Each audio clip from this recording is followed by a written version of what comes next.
Hello students. Last session के अंदर हम किरचॉफ लॉ पे कुछ इलस्ट्रेशन देख रहे थे। इलस्ट्रेशन का जो सेशन था उसको और कंटिन्यू करते हैं। देखिए, ये है क्वेश्चन। हमें बोला है कि current in 10 volt battery is close to. तो हमें फाइंड करना है कि जो 10 वोल्ट बैटरी है यहाँ से करंट जो है वो कितना पास हो रहा है। ठीक है, तो इसको सबसे पहले हम के वी एल से सॉल्व करते हैं। तो के वी एल के लिए हम क्या करेंगे, सबसे पहले करंट डिस्ट्रीब्यूट करेंगे और उसके बाद जो है जो ब्रांचेस होगी अकॉर्डिंग टू वेरिएबल इक्वेशन बनाएंगे और उन्हें सॉल्व करेंगे, है ना। तो अब स्टार्ट करते हैं 20 वोल्ट बैटरी से। हम अज्यूम करते हैं कि इस वाली बैटरी से जो करंट ड्रॉ हो रहा है वो है आई। तो यहाँ पर इसके अंदर जो करंट फ्लो होगा वो आई होगा। ओके, यहाँ पर ये पॉइंट जो है, यहाँ पे करंट जो है वो दो ब्रांचेस के अंदर डिवाइड होगा। तो हम अज्यूम करते हैं कि जो 10 वोल्ट बैटरी है उसके अंदर करंट जो है वो आई बन जा रहा है। तो रिमेनिंग करंट जो है वो 10 ओम में जाएगा, वो होगा आई माइनस आई वन। ठीक है, तो यहाँ पे भी करंट जो होगा वो आई वन होगा। ठीक है, अब हमारे पास दो ब्रांचेस हैं। तो ये है हमारे पास फर्स्ट ब्रांच, इसमें हम इक्वेशन लिखेंगे और दूसरी ब्रांच जो है वो ये है। ठीक है, तो पहले लूप जो वन है उसमें हम इक्वेशन लिखते हैं। ठीक है, तो स्टार्ट करते हैं इस वाले पॉइंट से। देखिए, इस वाले पॉइंट से जब हम इधर जाएंगे तो अब हम करंट की डायरेक्शन में जा रहे हैं, तो हम लिखेंगे -2I। बैटरी के नेगेटिव टर्मिनल से पॉजिटिव टर्मिनल की तरफ जा रहे हैं हम, है ना। तो ये लिखेंगे +20। ठीक है, अब यहाँ से इधर जा रहे हैं तो करंट की डायरेक्शन में जा रहे हैं, तो हम लिखेंगे यहाँ पे -5I। और एक रेजिस्टेंस ये बचा, ये है 10, जिसके अंदर करंट फ्लो रहा I माइनस आई वन। तो यहाँ पे हमारे पास करंट की डायरेक्शन सेम ही है, हमारी जो डायरेक्शन है उसके। तो लिखेंगे -10I minus I one is equal to 0। ठीक है, तो ये हो जाएगा हमारे पास -17I +10I1 +20 इजिकल टू 0। ठीक है, तो ये हम ऐसे भी लिख सकते हैं 17I minus 10I1 is equal to 20। ठीक है, तो फर्स्ट इक्वेशन हमारे पास ये आई। अब हम लिखते हैं लूप टू के अंदर। ठीक है, तो देखिए लूप टू के अंदर स्टार्ट करते हैं इसी पॉइंट से। तो पहले हम जाएंगे 10 ओम रेजिस्टेंस में। तो करंट के अब अपोजिट डायरेक्शन में है, तो हम इस लिखेंगे प्लस, यानी +10I माइनस आई वन। ठीक है, अब हम जा रहे हैं 10 वोल्ट बैटरी में प्लस से माइनस, तो लिखेंगे -10। ठीक है, और यहाँ पर इधर ये जा रहे हैं करंट की डायरेक्शन में, तो हम लिखेंगे यहाँ पे -4I1 इजिकल टू 0। ठीक है, तो इसको सिंप्लीफाई करके लिखे हम, ये आएगा हमारे पास 10I minus 14I1 minus 10 is equal to 0। या इसे ले सकते हैं 10I minus 14I1 is equal to 10, या 5I minus 7I1 is equal to 5। ये हमारे पास सेकेंड इक्वेशन है ना। अब देखिए इक्वेशन वन और इक्वेशन टू जो है उन्हें सॉल्व करके हमें I1 की वैल्यू फाइंड करनी है। तो इक्वेशन वन और टू में से हम एक काम करते हैं, आई की जो टर्म है उसे एलिमिनेट कर देते हैं। तो उसके लिए काम करते हैं, आई की टर्म जो है वो एलिमिनेट करनी है, तो इक्वेशन वन जो है उसको हम मल्टीप्लाई करते हैं 5 से, और इक्वेशन टू जो है उसको मल्टीप्लाई करते हैं 17 से, और दोनों को माइनस कर देते हैं। तो देखिए हम क्या कर रहे हैं, हम इक्वेशन वन जो है उसको मल्टीप्लाई कर रहे हैं 5 से, यानी 5 equation one minus 17 into equation two. ठीक है,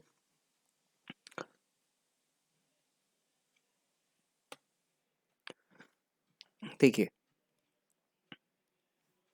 तो ये इक्वेशन हमारे पास आएगी 85I minus 50 I1 minus 85I plus 119 I1 is equal to 100 minus 85। Okay, तो यहाँ से आई की टर्म जो है वो एलिमिनेट हो गई। 190 में से 50 माइनस करेंगे आएगा 69 I1 इज इक्वल टू 15। यानी जो 10 वोल्ट बैटरी है उससे जो करंट फ्लो होगा वो होगा 15/69 एम्पियर। ओके, तो देखिए ये तो हमने केवीएल वाला मेथड देखा।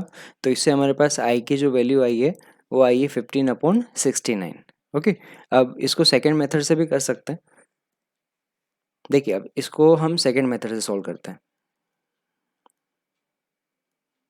तो सेकेंड मेथड में क्या करेंगे हम, पहले इसको थोड़ा सिंप्लीफाई कर देते हैं। देखिए ये जो 5 ओम है और ये जो 2 ओम है उसको एक साथ लिखा जा सकता है, तो उसको हम ऐसे लिख लेते हैं। ये हो जाएगा 7 ओम, सीरीज कॉम्बिनेशन है ना, और बैटरी जो है वो है 20 वोल्ट के लिए।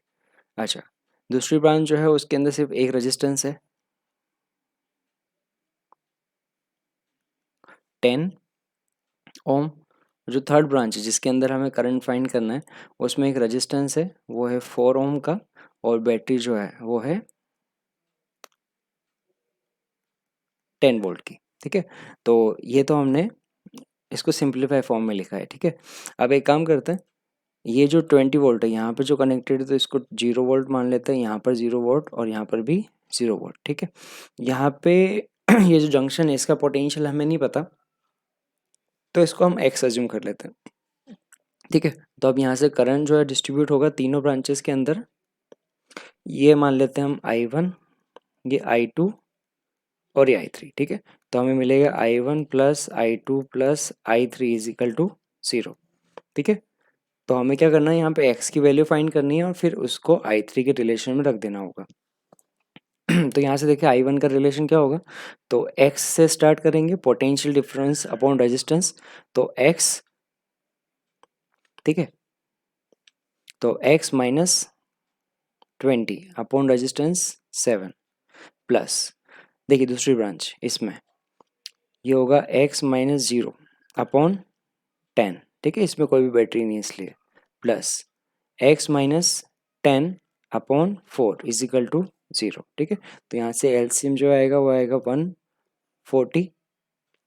ठीक है, तो ये हमारे पास आएगा 20x minus 400 plus 14x plus ये होगा 35x minus 350 is equal to 0। ठीक है, तो 140 तो हट जाएगा, 20x प्लस 14 प्लस 35 ये होगा हमारे पास 69x, 400 प्लस 350 तो ये होगा माइनस 750 इज इक्वल टू 0। तो जो हमारे पास x है, x की वैल्यू हमें मिल जाएगी 750 अपॉन 69। ठीक है, अब x जो है, x की वैल्यू हमें, ये जो वैल्यू है x माइनस 10 में रखनी है जो हमारे पास I3 की वैल्यू देखा। तो I3 की वैल्यू हमें मिलेगी I3 is equal to x है हमारे पास 750 अपॉन 69 माइनस 10 अपॉन 4, तो ये हमें मिलेगा 750 माइनस 690 अपॉन 69 इंटू 4। ठीक है, तो ये आएगा 60 अपॉन 69 इंटू 4, यानी फाइनल आंसर हमें मिलेगा 15/69 एम्पियर, है ना। और जो पहले मेथड से हमने किया था तब भी हमारे पास करंट की वैल्यू सेम आई थी, तो हमारे पास दोनों मेथड है जिससे हम किसी भी ब्रांच के अंदर जो करंट है वो फाइंड कर सकते हैं। पोटेंशियल दिया हुआ है तो हम पोटेंशियल भी फाइंड कर सकते हैं। तो अब तक हमने किरचॉफ लॉ अप्लाई किया था रेजिस्टेंस के साथ। अब इस क्वेश्चन के अंदर हम किरचॉफ लॉ अप्लाई करते हैं कैपेसिटर के लिए। देखिए हमें सर्किट बोला हुआ है, सर्किट के अंदर हमें 5 माइक्रोफेरेड जो कैपेसिटर है इस पे चार्ज पूछा हुआ है। ठीक है, ये जो बैटरीज हैं, ठीक है वो सर्किट के अंदर कनेक्टेड है। तो अब हमें फाइंड करना है कि इसके अंदर जो 5 माइक्रोफैरेड जो कैपेसिटर है उस पे चार्ज कितना होगा। तो देखिए जैसे हम रेजिस्टेंस में प्रोसीजर फॉलो करते हैं वैसे इसमें भी प्रोसीजर फॉलो होगा। सबसे पहले हम जो इसमें केवीएल से सॉल्व कर रहे हैं, ठीक है। तो इसमें जब हम बात करते हैं रेजिस्टेंस में तो उस कंडीशन में हम करंट डिस्ट्रीब्यूट करते हैं। इस कंडीशन में हम क्या करेंगे, हम इस कंडीशन में चार्ज डिस्ट्रीब्यूट करेंगे। देखिए ये वाले जो कैपेसिटर 2 माइक्रोफैरेड ये बैटरी की पॉजिटिव टर्मिनल से कनेक्टेड है, तो हम कंसिडर करते हैं ये वाला पॉजिटिव और ये नेगेटिव। इस पे हम अज्यूम करते हैं जो चार्ज है वो Q1 है। ओके, अच्छा अब यहाँ पे 5 माइक्रोफैरेड पे देखते हैं, या उससे पहले देखते हैं 4 माइक्रोफैरेड पे। 4 माइक्रोफैरेड ये प्लस और ये माइनस, ठीक है। और बैटरी के लिए अगर देखें यहाँ पे, सॉरी 5 माइक्रोफैरेड के लिए देखें तो ये यहाँ पे 0 से कनेक्टेड है, तो अब इसको हम पॉजिटिव और ऊपर वाले को नेगेटिव कंसिडर कर लेते हैं, ठीक है। भाई ये वाला पॉइंट जो है वो क्या है, वो यहाँ पर आ रहा है जहाँ पर नेगेटिव टर्मिनल ऐड हो रहा है, तो हम ऐसा कंसिडर कर लेते हैं। वैसे ये चीज़ कर सकते हैं कि हम यहाँ पे पॉजिटिव मान लें और यहाँ नेगेटिव मान लें, तो जो भी साइन कन्वेंशन हम यूज़ करेंगे बाद में जो है वो उसी के अकॉर्डिंग आंसर आ जाएगा। जैसे कि अगर हम यहाँ पे मानते हैं Q1, इस पे चार्ज हमने माना Q2, तो अगर Q2 की वैल्यू पॉजिटिव आती है इसका मतलब जो साइन हमने अज्यूम किया है वो करेक्ट है। अगर नेगेटिव आती तो उसका मतलब हमने जो साइन अज्यूम किए हैं वो अपोजिट है ना। अब देखिए यहाँ पे हमने Q1 माना, यहाँ पे Q2 माना, तो 4 माइक्रोफैरेड पे कितना होगा। तो देखिए जंक्शन पे टोटल जो चार्ज होगा वो 0 होगा। तो अगर यहाँ पर चार्ज Q1 है, यहाँ पर Q2 है और यहाँ पर अगर हम Q3 अज्यूम करेंगे तो हमारे पास रिलेशन आएगा Q1 plus Q2 plus Q3 is equal to 0। तो हमें Q3 की वैल्यू वैसे भी माइनस Q1 प्लस Q2 मिलेगी। तो हम स्टार्टिंग में ही यहाँ पे मान लेते हैं कि इस पे जो चार्ज है वो है Q1 plus Q2 minus. Okay, अच्छा अब हमने चार्ज मान लिए, तो अब हम लूप के अंदर इक्वेशन अप्लाई करते हैं। तो फर्स्ट लूप ये वाली, ठीक है, और सेकेंड लूप ये वाली। तो फर्स्ट लूप पे लिखते हैं पहले। तो फर्स्ट लूप के अंदर इक्वेशन लिखा जाए तो स्टार्ट करते हैं हम ओ पॉइंट से। तो पहले हम चल रहे हैं ओ से बैटरी के थ्रू चल रहे हैं, तो बैटरी के माइनस से प्लस टर्मिनल तक जा रहे हैं, तो ये आएगा 6। अच्छा अब हम यहाँ जा रहे हैं कैपेसिटर के लिए। तो देखिए कैपेसिटर में पहले हम जा रहे हैं प्लस से माइनस, तो पोटेंशियल डिक्रीज होगा तो हम लिखेंगे माइनस, और पोटेंशियल कैपेसिटर के लिए लिखा जाएगा V is equal to Q by C, यानी Q1 अपॉन उसकी कैपेसिटेंस जो है वो 2 है। ये माइक्रोफैरेड में ही है बट हम यहाँ पे अभी 2 लिख रहे हैं बस, ठीक है। अब एक बचा कंपोनेंट ये वाला 5 माइक्रोफैरेड, तो इसके पॉजिटिव से नेगेटिव जा रहे हैं तो ये भी डिक्रीज होगा, ये लिखेंगे minus Q2 upon 5 is equal to 0, ठीक है। तो LCM लिखेंगे तो ये आ जाएगा 60 माइनस, है ना, 60 minus 5 Q1 minus 2 Q2 is equal to 0, है ना, अपॉन 10 आएगा और इक्वल टू 0 है तो 10 को हम हटा देते हैं, ठीक है। तो हमारे पास फर्स्ट इक्वेशन जो है वो ये आएगी, ठीक है। अब लूप 2 में लिखते हैं। तो देखिए लूप 2 में स्टार्ट करते हैं पॉइंट ओ से।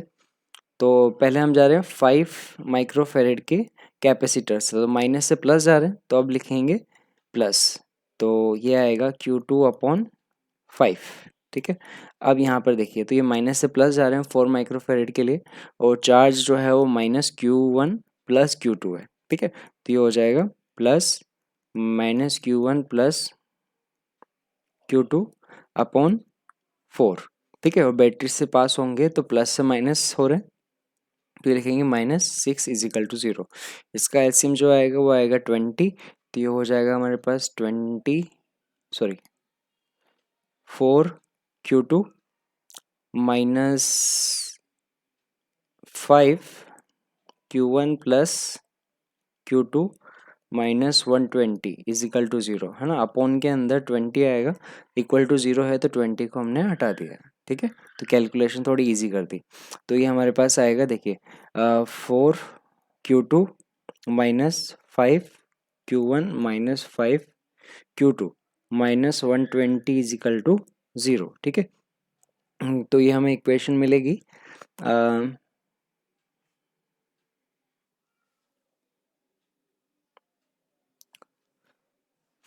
तो अब तक हमने जो किरचॉफ लॉ था वो रेजिस्टेंस के साथ अप्लाई किया था। अब हम देखते हैं कि कैपेसिटर जब सर्किट के अंदर होगा तो तब उस कंडीशन में किरचॉफ लॉ कैसे अप्लाई होंगे।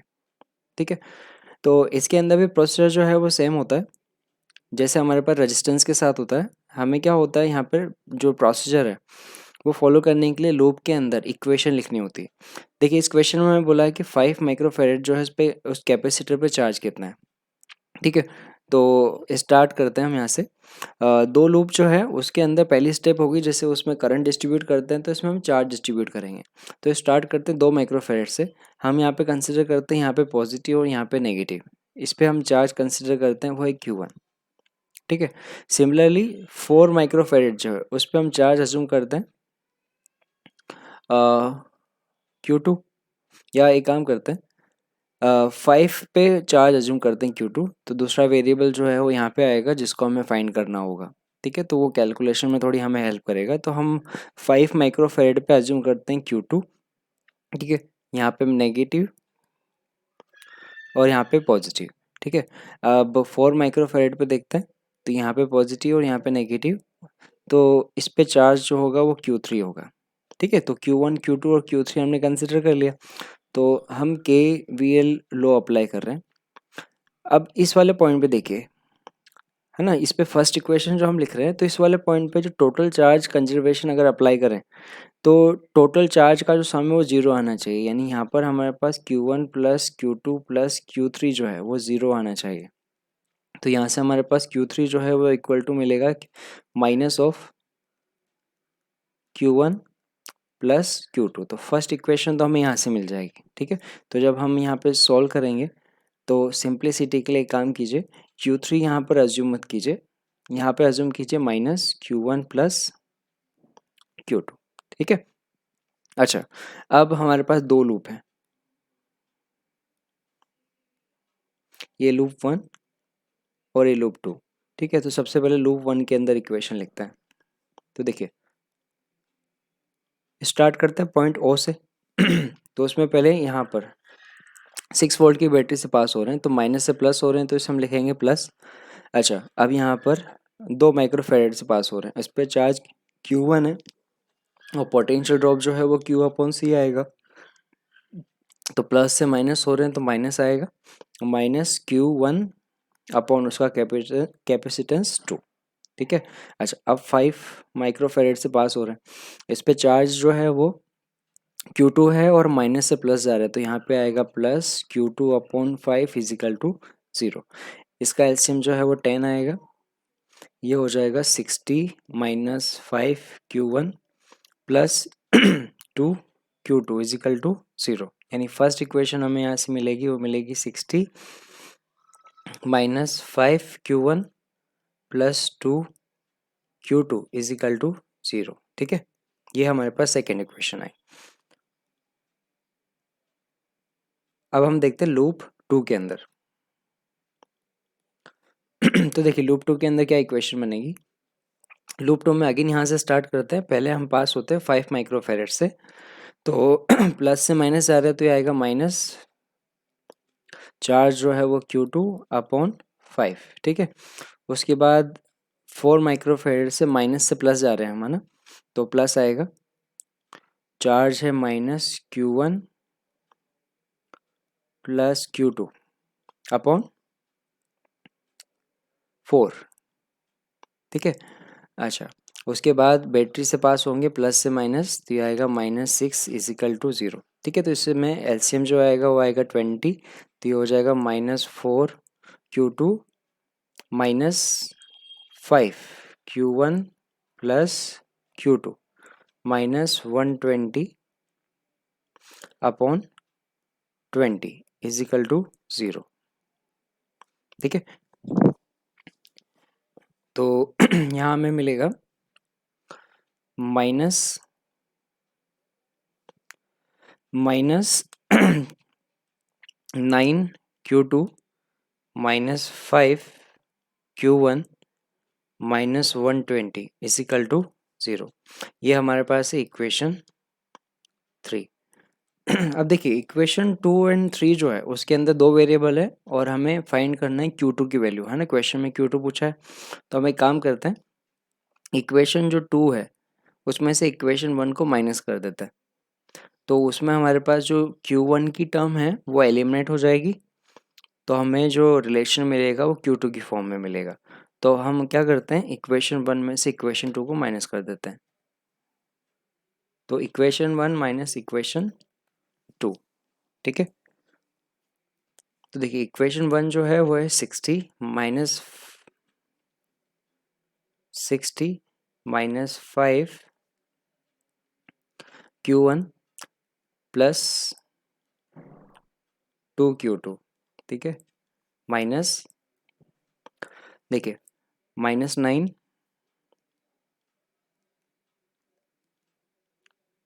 Q2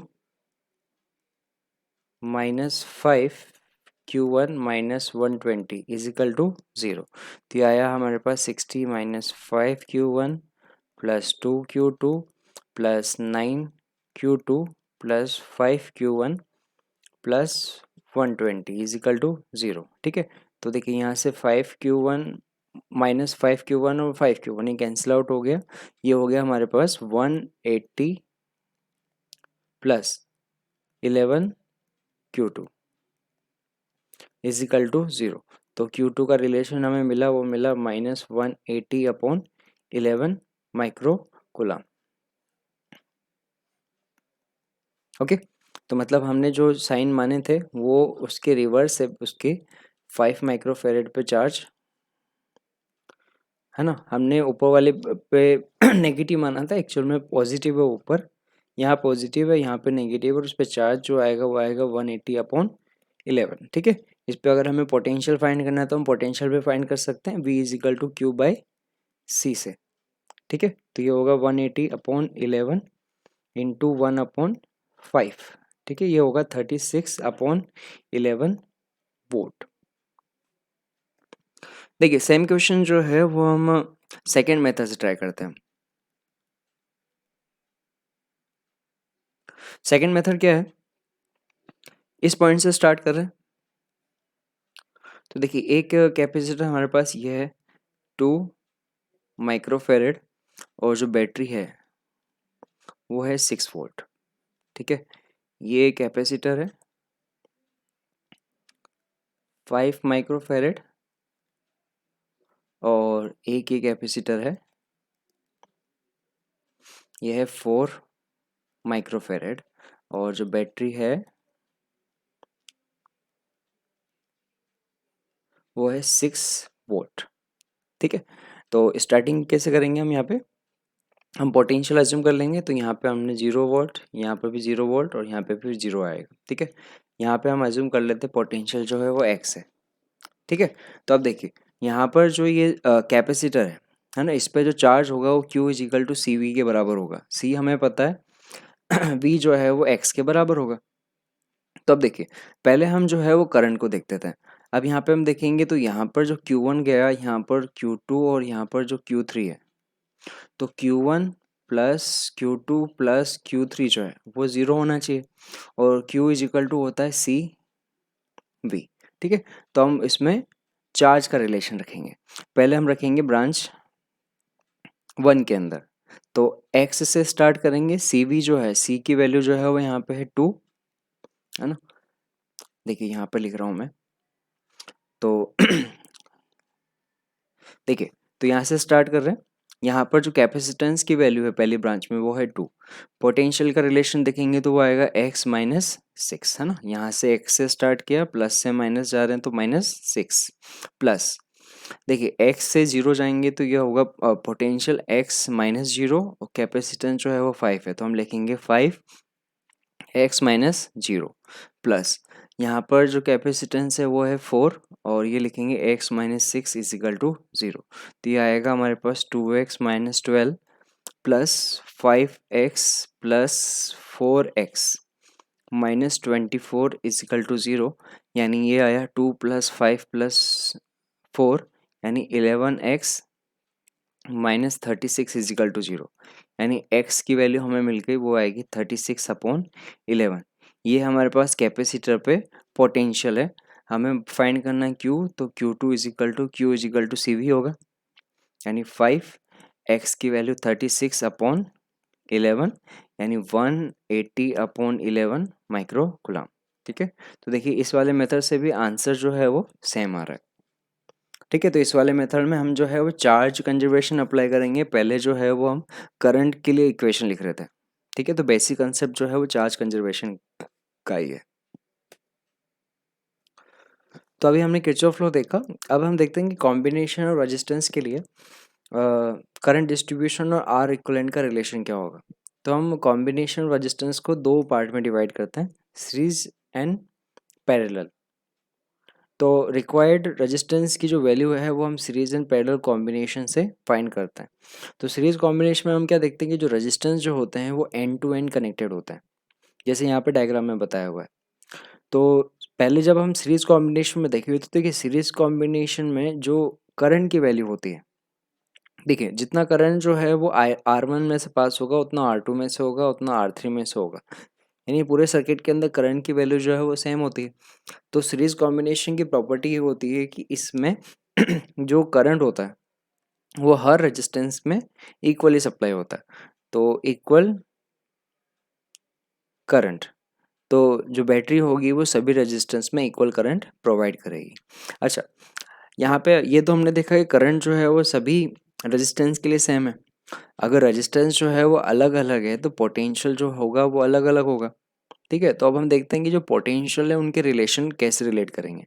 तो अभी हमने देखा यहाँ पे I1 is equal to I2 is equal to I3 है। ठीक है, जो कांस्टेंट वैल्यू है, तो यहाँ से देखें तो I को हम लिख सकते हैं I is equal to V upon R, तो ये हमारे पास आएगा V1 upon R1, V1 upon R1 is equal to V2 upon R2 is equal to V3 upon R3, ये हमारे पास कांस्टेंट है, यानी यहाँ से हमें पता चलता है जो V है that is proportional to R है। यानी जब हम बात करेंगे सीरीज कॉम्बिनेशन के लिए तो जो पोटेंशियल ड्रॉप होता है रेजिस्टेंस पे वो रेजिस्टेंस के प्रोपोर्शनल होता है, यानी रेजिस्टेंस की वैल्यू जितनी ज़्यादा होगी पोटेंशियल ड्रॉप उस पर उतना ज़्यादा होगा। यानी अगर हम यहाँ पे अगर देखें कि रिलेशन कुछ ऐसा है कि V1 is greater than R1 is greater than R2 is greater than R3 है ना, यानी R1 सबसे ज़्यादा है और R3 सबसे कम है, तो हम पोटेंशियल ड्रॉप का जब रिलेशन हम देखेंगे तो वो भी इसी सीक्वेंस में आएगा, यानी V1 सबसे ज़्यादा होगा, V2 उसके बाद होगा और V3 उसके बाद होगा। ठीक है, अच्छा एक तो रिलेशन हमने ये चीज़ देखा कि यहाँ पे V जो है वो प्रोपोर्शनल टू R होगा, दूसरा ये होगा कि जो टोटल पोटेंशियल ड्रॉप है यानी V1 plus V2 plus V3 है वो बैटरी के पोटेंशियल ड्रॉप के बराबर होगा। ठीक है, तो ये रिलेशन जो है हमें R इक्विवेलेंट फाइंड करने में हेल्प भी करेगा। तो इसमें 2 पॉइंट याद रखना है सीरीज कॉम्बिनेशन में, सॉरी 3 पॉइंट, कि यहाँ पर करंट जो है वो ईच रेजिस्टेंस में सेम होगा, पोटेंशियल जो है वो उस रेजिस्टेंस पे ज़्यादा होगा जिसका रेजिस्टेंस ज़्यादा है, और जो टोटल पोटेंशियल ड्रॉप है वो बैटरी के पोटेंशियल ड्रॉप के बराबर होगा। बैटरी का पोटेंशियल ड्रॉप मतलब A और B जो है ना, इसके बीच में जो पोटेंशियल ड्रॉप है उसके बराबर होगा। ठीक है, अब हम देखते हैं आर इक्विवेलेंट का रिलेशन क्या होगा इसमें। तो देखिए ये सर्किट है जिसको हमें इस सर्किट में कन्वर्ट करना है, तो उसके लिए जो हमारे पास आर इक्विवेलेंट है उसकी वैल्यू क्या होनी चाहिए जिससे सर्किट के अंदर जो करंट है वो सेम हो और पोटेंशियल डिफरेंस जो है वो भी सेम हो। ठीक है, तो अभी हमने यहाँ देखा था जो V होगा वो V1 plus V2 plus V3 के बराबर होगा, तो V बराबर होता है I R, तो यहाँ पे V इज इक्वल टू हमें मिलेगा I R1 plus I R2 plus I R3। देखिए अब इस सर्किट से हम अगर देखें तो पोटेंशियल जो है वो V है, इसमें करंट I है, तो इस पे जो पोटेंशियल ड्रॉप होगा वो होगा V बराबर I R इक्वलेंट। ठीक है, तो इसको हम इक्वेशन में रख देते हैं, तो ये हमारे पास आएगा I R equivalent is equal to I R1 plus R2 plus R3। तो यहाँ पे हमारे पास R इक्वलेंट का रिलेशन आएगा, वो आएगा R1 plus R2 plus R3। ठीक है, तो सीरीज कॉम्बिनेशन के अंदर हमारे पास जो आर इक्वलेंट होता है that is combination of are आई, यानी सभी जो रेजिस्टेंस है उसका जो सम होगा, है ना, वो यहाँ पर आर इक्विवेलेंट के बराबर होगा। अगर हम यहाँ पर एन इक्वल रेजिस्टेंस को ऐड करें तो उस कंडीशन पे हमारे पास जो आर इक्विवेलेंट होगा,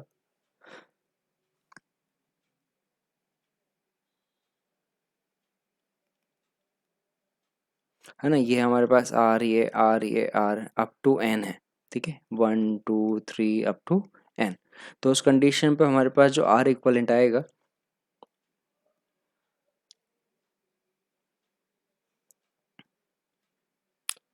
वो आएगा एन आर के बराबर। तो अब देखिए यहाँ पर जो आर इक्विवेलेंट जो है वो यहाँ पर सबसे बड़े रेजिस्टेंस से भी ज़्यादा आएगा, ठीक है। तो अब यहाँ पे हम कुछ प्रॉपर्टीज देखते हैं सीरीज कॉम्बिनेशन के लिए। उसमें सबसे पहला पॉइंट है, इन सीरीज कॉम्बिनेशन अगर हम देखें तो इक्विवेलेंट रेजिस्टेंस जो है वो हाईएस्ट रेजिस्टेंस से भी ज़्यादा होता है, यानी 2 3 और 5 ओम के जो तीन रेजिस्टेंस है अगर उनको हम सीरीज में कनेक्ट करें तो आर इक्विवेलेंट जो है वो हमारे पास आएगा 5 + 5 10 ओम। और ये 10 ओम जो है वो सबसे बड़े रेजिस्टेंस से भी ज़्यादा है। तो यहाँ पे पहला पॉइंट ये है कि जो सीरीज कॉम्बिनेशन हम देखते हैं तो उसमें आर इक्विवेलेंट जो है वो सबसे बड़े रेजिस्टेंस से भी ज़्यादा आता है। अच्छा, नेक्स्ट रिलेशन यहाँ पे देखते हैं अब, टू रेजिस्टेंस सिस्टम के लिए, ठीक है। ये जो रिलेशन हमारे पास आएंगे वो हमें डायरेक्ट याद रखना है। देखिए जैसे दो रेजिस्टेंस है वो एक बैटरी सोर्स से कनेक्टेड है, ये वी, ये रेजिस्टेंस R1, ये रेजिस्टेंस R2।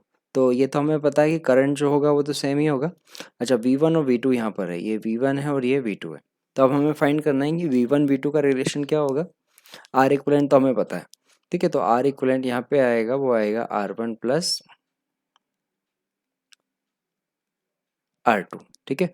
तो अभी हमने देखा कि यहाँ पर जो सर्किट के अंदर अगर हम देखें तो I1 = I2 = I होगा।